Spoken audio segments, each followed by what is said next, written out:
पता है कि भारत का अपना नेविगेशनल सिस्टम जो है नेविक के नाम से वो चलना बंद हो गया है। जी हाँ, सरकार ने ये क्लियर शब्दों में पार्लियामेंट में डिक्लेयर किया है कि नेविक जो है वो फुल्ली फंक्शनल नहीं है और इस वक्त सिर्फ 3 सैटेलाइट्स होने की वजह से हमें स्टैंड अलोन पोजीशंस देखने को नहीं मिल रही हैं। Hello everyone, welcome to Vajiram and Ravi. My name is Shubhangi Singh and in today's session हम बात करने वाले हैं कि आखिरकार क्यों जो हमारा इंडिजिनस नेविगेशनल सिस्टम है, जिसको हम नेविक के तौर पे जानते हैं, वो फुल्ली फंक्शन नहीं कर रहा है। उसकी रिक्वायरमेंट्स क्या है, ये फुल्ली फंक्शन कब करेगा एंड ये हमारे लिए इतना इंपॉर्टेंट क्यों है। तो सबसे पहले अगर हम बात करें तो सरकार ने, गवर्नमेंट ने ऐसा कहा है कि हमारी जो नेविक सिस्टम है वो इस समय स्टैंड अलोन पोजिशनिंग सर्विसेज जो है वो नहीं दे पा रहा है और इसका क्लियर कट रीजन ये है क्योंकि सिर्फ 3 सैटेलाइट्स जो हैं वो हमारे इस पर्टिकुलर नेविगेशनल सिस्टम में काम कर रही हैं और इन 3 सैटेलाइट्स की वजह से ही सर्विसेज जो हैं वो लिमिटेड हमें देखने को मिल रही हैं। तो अब सवाल ये उठता है कि अब 3 सैटेलाइट्स तो प्रेजेंट है बट फिर भी सर्विसेज पूरी क्यों नहीं मिल रही है। अब इसे समझने के लिए हम स्क्रैच से स्टार्ट करते हैं और जानते हैं आखिरकार नेविक क्या है। तो अगर हम नेविक की बात करें, नेविगेशन विद इंडियन कॉन्स्टलेशन, तो ये इंडिया का अपना खुद बनाया हुआ नेविगेशन सिस्टम है जिसको हम पहले IRNSS के नाम से भी जानते थे, that is Indian regional navigation satellite system, IRNSS। अब इसे बनाया क्यों गया? क्योंकि अगर हम पोजिशनिंग, नेविगेशन और टाइमिंग सर्विसेज की बात करें तो इंडिया के पास अपना कोई सैटेलाइट सिस्टम नहीं था, हमें डिपेंड होना पड़ता था फॉरेन सिस्टम्स पे, जैसे कि जीपीएस। आप मुझे कमेंट सेक्शन में बता सकते हैं जीपीएस किस कंट्री का नेविगेशन सैटेलाइट सिस्टम है। इसीलिए इंडिया ने डिसाइड किया कि हम अपना बनाया हुआ नेविगेशन सैटेलाइट सिस्टम लाएंगे और ये किसने बनाया, नेविक किसने बनाया? इसरो ने बनाया, ताकि यहां पर हमारा अपना सिस्टम हो और पीएनटी सर्विसेज जो है, पोजीशनिंग, नेविगेशन और टाइमिंग की सर्विसेज के लिए हमें किसी भी फॉरेन कंट्री के नेविगेशन सिस्टम पे डिपेंड ना करना पड़े। अब यहाँ पे कुछ इंपॉर्टेंट फैक्टर्स जो हैं जो हमें समझने पड़ेंगे।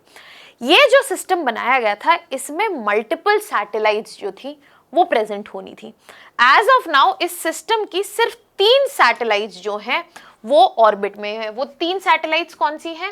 IRNSS 1B, IRNSS 1L and we have NVS 01। अब यहाँ पे प्रॉब्लम क्यों आई? इससे पहले एक और सैटेलाइट ऑर्बिट में थी बट उसका ऑपरेशनल टाइम जो है 10 साल का था। तो ये सैटेलाइट ऑर्बिट में गई 2016 में, 2016 मार्च 1, जैसे ही 2026 में मार्च 1 हुआ इसकी ऑपरेशनल वैलिडिटी जो है खत्म हो गई और यहाँ पर इसकी फंक्शनिंग को हम काउंट नहीं करेंगे। तो हमारे पास कितनी बची? 3। तो इंडिया ने यह नौबत आने ही क्यों दी? क्योंकि इससे पहले हम लॉन्च करने वाले थे NVS 02, जिसका लॉन्च अभी डिलेड चल रहा है। अगर ये NVS 2 लॉन्च हो जाता और ऑर्बिट में पहुंच जाता तो अगर ये ऑपरेशनल सैटेलाइट एग्जिस्ट नहीं करती तो भी कोई दिक्कत नहीं होती, हमारे पास 4 सैटेलाइट्स प्रेजेंट होती। तो मैं ये क्यों कह रही हूँ कि 4 सैटेलाइट्स होने से काम बन जाएगा? बिकॉज हमें 4 सैटेलाइट्स मिनिमम चाहिए ही चाहिए टू इंश्योर कि proper stand alone positioning services हमारा अपना सिस्टम प्रोवाइड कर सके। एज ऑफ नाउ हमारे पाइपलाइन में है सैटेलाइट्स। NVS 03 जो है वो लॉन्च होने के लिए रेडी है और NVS 04 और 05 ऑलरेडी डेवलपमेंट के स्टेज में एडवांस लेवल पे हैं बट फुल्ली डेवलप्ड नहीं है अभी तक। सो इस कॉन्टेक्स्ट में हमने ये एस्टैब्लिश किया कि ऐसा नहीं है कि हमारा पूरा सिस्टम जो है वो खराब हो गया है, अभी हम एक सैटेलाइट से कम पड़ रहे हैं और ये सैटेलाइट्स हमारे लिए इसलिए इंपॉर्टेंट है क्योंकि हमारे लिए ये डुअल यूज की है। हमारे लिए ये सिविलियन यूज की भी है, चाहे वो स्मार्टफोन नेविगेशन हो, चाहे यहाँ पे पोजिशनिंग सर्विसेज हो, रोड ट्रांसपोर्टेशन हो, रेलवे हो, एविएशन हो। इसके अलावा यहाँ पर अगर आप देखें डिजास्टर मैनेजमेंट, फिशरीज या फिर सर्वेइंग, ये सर्विसेज भी हम इन सैटेलाइट से अवेल करते हैं। इसके अलावा स्ट्रैटेजिक एप्लीकेशंस भी इस सैटेलाइट्स की प्रेजेंट है, जहां पे हम इसको मिसाइल गाइडेंस के लिए यूज कर सकते हैं, मिलिट्री ऑपरेशंस के लिए यूज कर सकते हैं, विजिलेंस के लिए यूज कर सकते हैं, कम्युनिकेशन और साथ ही साथ बॉर्डर मैनेजमेंट के लिए भी। तो यहाँ पे NavIC की अगर हम बात कर रहे हैं तो ये सिर्फ हमारे लिए पोजिशनिंग के लिए नहीं, ब्रॉडर टर्म्स में सिक्योरिटी के लिए जरूरत है। और NAVIC जो है वो हमें सिर्फ इंडिया का, मेनलैंड इंडिया का कवरेज नहीं देता है, बल्कि 1500 किलोमीटर्स एरिया अराउंड उसका कवरेज देता है, जो कि एक रीजनल नेविगेशन सिस्टम यूजुअली देते हैं। ग्लोबल सिस्टम्स जैसे कि जीपीएस जो कि यूएस का है, या रशिया के सिस्टम की बात करें, चाइना के सिस्टम की बात करें, वो ग्लोबल सिस्टम है। बट कई कंट्रीज जैसे कि जापान, जैसे कि इंडिया, इन्होंने अपने रीजनल नेविगेशन सिस्टम्स भी बना रखे हैं। अब जाते हैं मेन क्वेश्चन की तरफ, जहां पे हम बात कर रहे थे कि 3 सैटेलाइट से काम क्यों नहीं चलेगा, हमें 4 सैटेलाइट्स क्यों चाहिए। अब यहाँ पे समझते हैं कि सैटेलाइट्स जो एग्जिस्ट करती हैं वो आपको एग्जैक्ट लोकेशन कैसे बताती हैं। वो लोकेशन बताने के लिए पहले अगर यहाँ पे सैटेलाइट है तो वो सिग्नल रिसीव करेगी। सिग्नल रिसीव करने के लिए 2 इंपॉर्टेंट कंपोनेंट है, एक तो वो टाइम समझेगी कितनी देर में सिग्नल आया, और उसके साथ वो स्पीड भी देखेगी। इन दोनों से हमें पता चलेगा कि डिस्टेंस कितना कवर हुआ, और इस डिस्टेंस के बेसिस पे लोकेशन जो है वो आइडेंटिफाई होती है। इसी से आपको प्रिसाइज लोकेशन जो है वो पता चलती है।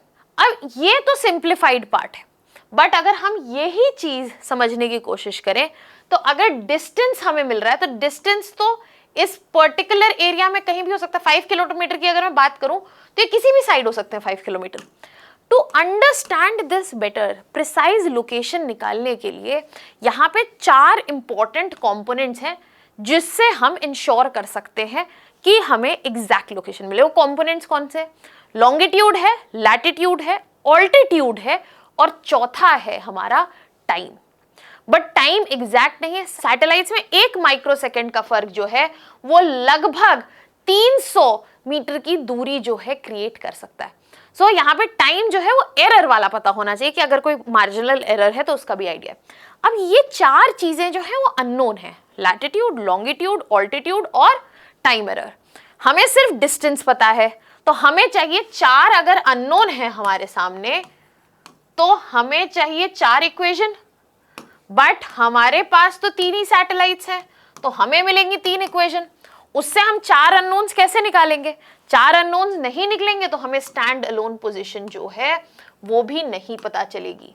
स्टैंड अलोन पोजीशन नहीं पता चलेगी, इसी वजह से इस वक्त NAVIC का सिर्फ टाइमिंग सिस्टम जो है वो काम कर रहा है, स्टैंड अलोन पोजिशनिंग सिस्टम काम नहीं कर रहा है।